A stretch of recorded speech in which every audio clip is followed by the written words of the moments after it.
Пената исчезна, но мистеријата останува. Вардар повторно ја врати својата боја, но одговорот на прашањето што ја претвори реката во бел тепих се уште не пристигнал. Мустрите се веќе во лабораторија, а надлежните предупредуваат. Прерано е да се извлекуваат заклучоци, додека анализите не ја откријат вистината. Примероците треба да утврдат од што е пената, а во исто време и градската и државната инспекција за животна средина ги проверуваат објектите за производство кои се наоѓаат во близина на течението на реката Лепенец.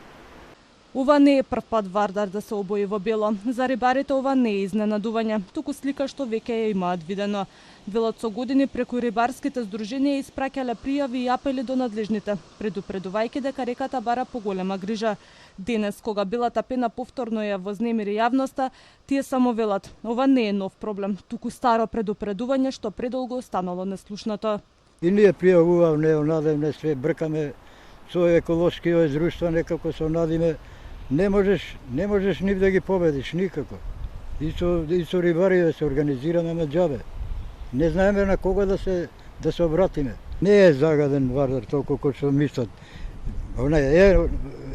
Кој ќе погледнеш, мислиш дека е загаден. Али храната што се прави во Вардар е многу битна за рибата. Не ова ѓубрево. Ѓубрево е да се крие рибата, ништо друго. Значи рибата си е квалитетна. И можам и да докажам тоа. Имам пример од Охридско езеро, Црни Дрим излага, бистра вода, убава вода. Рибата не чини мириса. Рибата нема обнова на храна. А ова во Вардар, рачунај сега е мал, кога ќе дојде Вардар, он како мелница, чисти све.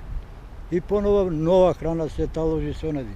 Значи не е толку загаден како што мислат. Водата понивно, не е загадена за пиење, тоа логички.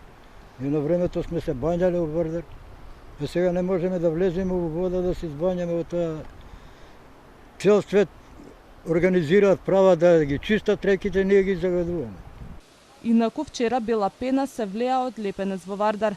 Надлежните излегоа на терен, земаа мостри, а со дрон се бараа виновниците.